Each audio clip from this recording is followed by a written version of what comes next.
Comme toute transformation technologique, l'intelligence artificielle change les relations des entreprises qui opèrent en B2C avec leurs clients. Elle leur permet en effet de produire des offres et des produits plus intelligents et plus à même de répondre à leurs besoins. Nous verrons dans cette vidéo les deux principaux axes de transformation de l'expérience client: la personnalisation puis la personnification des offres, biens ou services. Pour le consommateur, le premier grand intérêt de l'IA est de permettre une personnalisation des offres. En analysant de grandes quantités d'informations, une IA est ainsi capable de segmenter finement un marché et de produire ensuite des recommandations adaptées à chaque individu. Les cas d'usage de la personnalisation sont légion, notamment dans le domaine du marketing. Les recommandations de recherche sur Google et les publicités que vous voyez sur Facebook en sont quelques exemples. Les firmes capitalisent sur leur connaissance des consommateurs. En analysant vos conversations, les groupes auxquels vous appartenez, Facebook se fait une vision assez claire de vos préférences, de vos choix. Et surtout, ça marche. En 2019, Google et Facebook pesaient à elles deux 75,8% du marché de la publicité en ligne, dont la taille est estimée à 5 milliards de dollars. Aujourd'hui, la plupart des grandes plateformes ont compris l'intérêt de la personnalisation. Netflix se base sur vos consommations passées pour vous suggérer de nouveaux films ou séries. Amazon fait de même avec vos achats et Spotify vous construit des playlists en quelques secondes à partir de vos goûts musicaux. Néanmoins, si la personnalisation est indéniablement un différenciateur, elle ne garantit pas automatiquement le succès. Pour s'en convaincre, il suffit de regarder le parcours de la start-up QEdge Technology, éditrice du service Marie Cantier, qui proposait des placements financiers pilotés par une IA, un robot advisor. Le but d'un robot advisor est de permettre un accompagnement individualisé. Vous renseignez vos préférences d'investissement, par exemple votre appétence au risque, puis le robot advisor vous propose différentes options d'investissement et vous accompagne dans leur gestion, comme le ferait un conseiller en gestion de patrimoine. Lancée en 2015, Marie Cantier a rapidement séduit les investisseurs.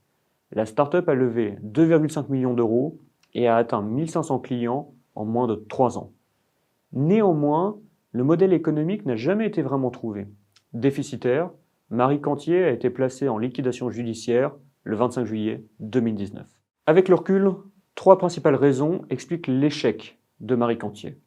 D'abord, le robot advisor opérait sur un champ assez restreint, des valeurs mobilières placées sur un contrat d'assurance vie. Il ne pouvait donc pas prétendre de remplacer totalement un conseiller en gestion de patrimoine, dont le propre est de proposer à ses clients une large gamme de produits, comme de l'immobilier ou des investissements en devises étrangères. Si vous vivez 3 mois par an au Japon, il peut être tout à fait pertinent d'investir une partie de votre patrimoine dans des entreprises japonaises. Mais Marie Cantier ne proposait pas ce type d'opération. Ensuite, les performances de la firme n'étaient pas significativement meilleures que celles des alternatives traditionnelles. Dans le monde financier, la performance d'un placement est assez facile à calculer, principalement à partir de ses frais et de son rendement. Sur ces 2 points, Marie Cantier n'était pas meilleure que des produits financiers ordinaires. Enfin, le marché ciblé, celui des Français qui souhaitent automatiser la gestion de patrimoine, n'a pas permis à Marie Cantier d'être rentable. Cela ne condamne pas néanmoins les robots advisors de manière absolue. Les banques s'intéressent aujourd'hui de très près à ces outils, notamment pour moderniser leurs relations clients. Le gestionnaire d'actifs Amundi a par exemple lancé le sien en 2017 pour conseiller ses clients sur ses produits. Après la personnalisation, le second intérêt majeur de l'IA est de permettre de personnifier des produits, c'est-à-dire de leur donner les attributs d'une personne.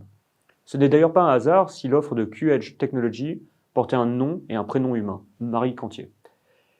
L'IA personnifie un produit ou une offre en la rapprochant le plus possible de ses utilisateurs.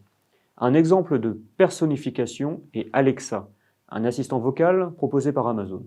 D'un point de vue technique, Alexa fait de la reconnaissance et de la synthèse vocale. Cette solution prend la forme d'un micro connecté et intégré à des produits, comme des enceintes connectées ou même des micro-ondes. Alexa permet d'interagir avec un objet en lui parlant.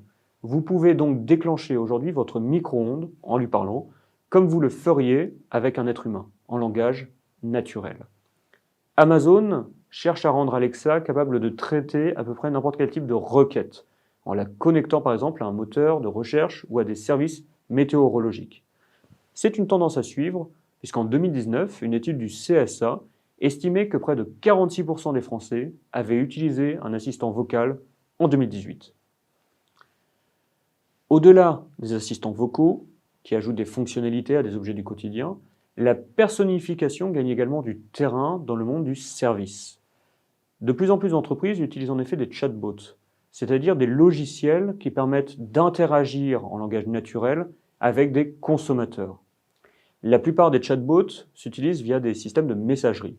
Vous pouvez par exemple réserver un billet de train ou connaître les horaires de départ grâce à Webot, un chatbot de la SNCF. Il est accessible sur le site de la société, mais aussi sur Facebook Messenger. Les chatbots sont loin d'être une nouveauté. Le premier a été conçu vers 1965 par Joseph Weizenbaum et s'appelait Elisa. C'était une IA qui imitait un psychothérapeute. Néanmoins, les progrès dans l'analyse du langage naturel et le développement des outils comme Facebook Messenger les rendent aujourd'hui de plus en plus intéressants et autonomes, même s'ils restent capables de ne traiter qu'un domaine très délimité, comme des horaires de train. L'IA a donc trouvé sa place dans le monde du B2C en permettant de transformer la relation client de deux manières. Elle permet d'une part de proposer des offres plus personnalisées, en analysant de manière fine les préférences des individus. D'autre part, elle contribue à personnifier des biens ou des services, c'est-à-dire à leur permettre d'interagir avec vous à la manière d'un être humain.